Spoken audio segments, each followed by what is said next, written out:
In this video, we'll talk about distributing and factoring. So first of all, distributing, also called expanding, is usually when you have something like this, right? And you want to distribute, meaning there's a parentheses with multiple terms in it. Here, this 5/3 is a term, this x is a term, and there's something outside the parentheses, and we want to distribute, meaning it's going to go to each of them individually. So in general, the most basic case of distributing is something like you got an A, and then you got a B plus C in parentheses, and you might have seen this before, right?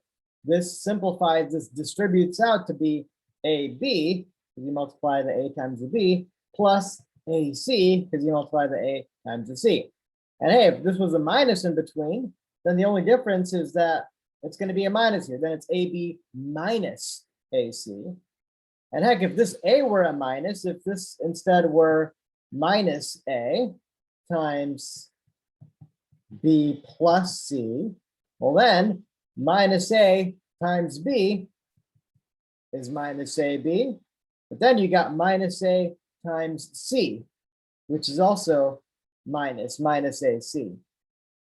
And in general, the main sort of thing that trips people up often is, what if there was a negative over here as well? What if there's a negative times a negative, you know?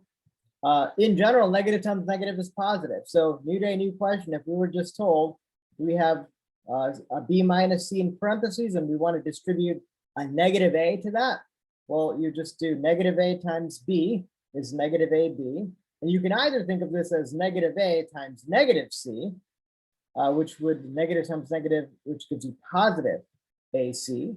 Or you could just think of this as negative A times C, but in general, whenever you have a minus and you're distributing a negative, you flip the sign because of that minus. So in either case, you end up with plus whenever there's a minus and a minus. But all that aside, a lot of what distributing involves, the difficult stuff that most people find, is really just other difficult stuff, not difficult stuff, other prerequisite things like fractions, right?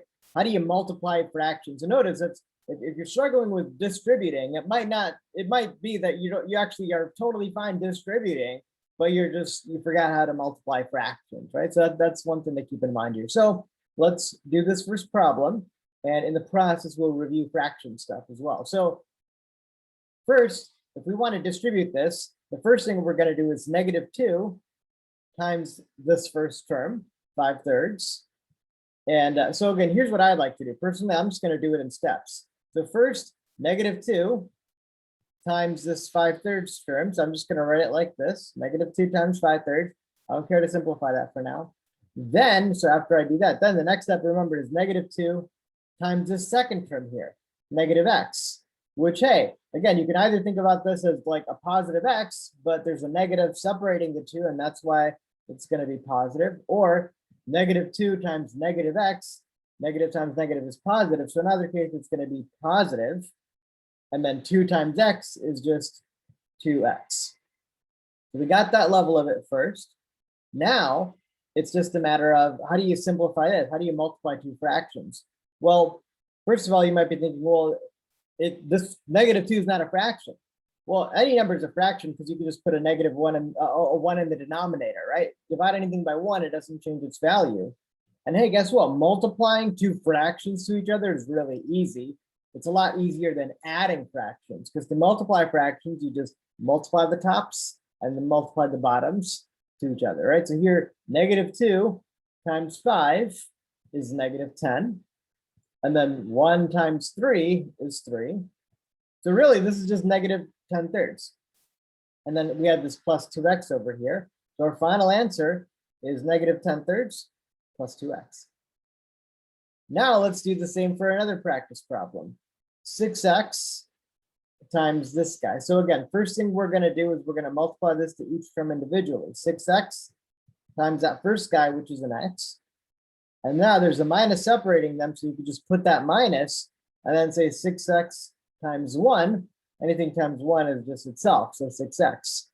And again, or you could thought of it as 6x times -1, in which case it would be -6x, which is what this is, right? So either way is appropriate. And then basically now we can just simplify this, because guess what? This is just 6 times x times x. Well, x times x is just x squared. So 6 can kind of chill there. And the x times x is an x squared. We got 6x squared minus 6x. So, that's just transporting that over here. So there you go. Now, let's talk a little bit about factoring, which is sort of the opposite of distributing. Distributing is when you had something like a and then b plus c, and you sort of spread out the a into both of these.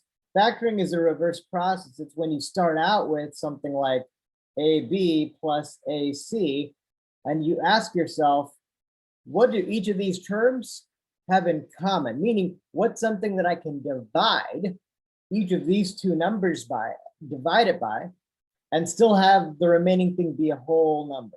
So for example, and that's what's called, pulling it out. So here, if we're wondering, what can we pull out of each term? What can we pull out of this 8 and this 12y separately? We got to ask ourselves, what's something that we can divide each of these by, where you're still left with a whole number? And that's really like saying, what's the greatest common factor? That's sort of where the word factoring comes from, right? You're trying to find factors. What's the factor that goes into both 8 and 12? And from your pre-algebra review, you might be thinking 4, right? Because 4 goes into both 8 and 12. So if you factor out a 4, then we could think about, what are you left with here? 4 times what is 8? And well, that's 2. The minus sign just sort of separates the two terms. And then 4 times what is 12? Well, 4 times 3 is 12. And then finally, we just have this y, which we just sort of chills over there on the side. Now, the thing is, if each of these had the same variable, like if there was a y here and here, well, then you could factor out, you could pull out the y as well. But if only one of them has a variable or something like that, then you can't really do anything with it. You can't factor it out any further. So in either case, doing that, the factoring, looking at what's the biggest number that goes into each of these, we end up with this guy. Now, the cool thing about this is you can always check your answer. Once you're good at distributing, then you can factor something and then just distribute it back out to make sure you get the original. So let's distribute this just to make sure. So 4 times 2 is 8. That's this first term. And then 4 times 3y is 12y, because 4 times 3 is 12. Oh, there you go. And there was a minus sign separating them, so you can put that there. So there you go. So we sort of know that we were right because we checked our answer. We distributed and we got the original thing. So then finally, we can look at a harder example.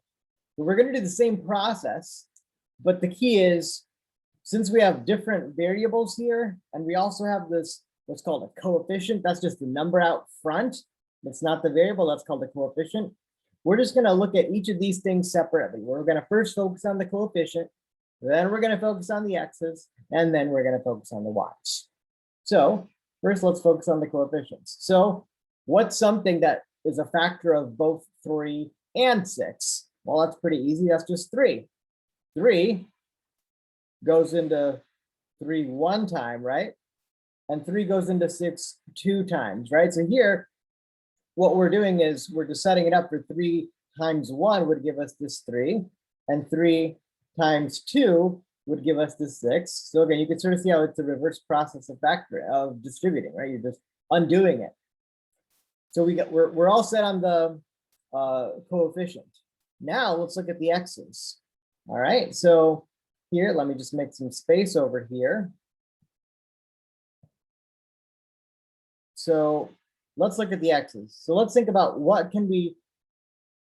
goes into both x squared and x. Well, if we think about it, it's sort of like x times another x would give us this x squared, right? So if we factor out an x here, we can ask ourselves, x times what would give us this x squared? The same way we asked 3 times what gives us this 3 and we got 1. The same way x times what gives us this x squared? Well, x times x gives us x squared. And similarly, x times what gives us this x? Well, x times 1 gives us that x. Now, finally, let's do the same thing with the y's. So there's a y here and a y to the third power here. So if we factor out a y, well, then y times what is equal to y? Well, y times 1 is equal to y. And y times what is equal to y cubed? Well, let's think about it. Y cubed is just y times y times y. So if you divide out a y, you're left with 2 of these y's. So you're really left with what's called y squared. And again, you can always check your answer here because now there's a plus sign in between these two. So if we just put that plus sign down here, let's first simplify this guy. We got 3xy, and then here, this is 1 times x times 1. So that's just x. And 2 times 1, that's just 2. So 2 times y squared is 2y squared. So let's just distribute this out and make sure we get the original thing again. So this 3xy times x, well, multiplying by x is just going to make this x into an x squared. It's just going to, because it's 1 more x. That's going to be 3x squared y, right? Because the 3 and the y don't change. So 3x squared y. Plus, now multiplying this guy by this guy, let's do the 3 times the 2, right? 3 times the 2 is 6. The x times, well, there's no x here, so that doesn't change. And there's a y here and a y squared there. That's y times, y squared is just 2 y's multiplied to each other, right? So y times another 2 y's would give us y to the third power, aka y cubed. And so if we look at this, this is exactly what we started with, right? 3x squared y plus 6xy cubed to the third power. And that's how we know that we did it correctly. So that overall is how you factor. Again, you're looking for the biggest common, the greatest common factor in each term. And if there's coefficients and variables, just look at each variable at a time, each coefficient at a time. And in general, later on, a more advanced strategy, this is not necessarily something you'll see immediately, but later on, if you just have like x to the 20th power plus x to the, let's say, 14th power, and somebody says factor this, it's like, man, well, the way to think about it is, well, this is basically 20 x's multiplied to each other. And this is 14 of them multiplied to each other. It's really just about the difference. There's 6 more x's here than here, because there's 14 of them, blah, blah, blah, 14 of the x's and 20 of the x's. So you could basically take out what they have in common is the 14 of them. So you can take an x to the 14 out in common, and here you're just left with 6 of them. So it's x to the 6th. And here, well, you took all 14 out, so you're just left with the 1.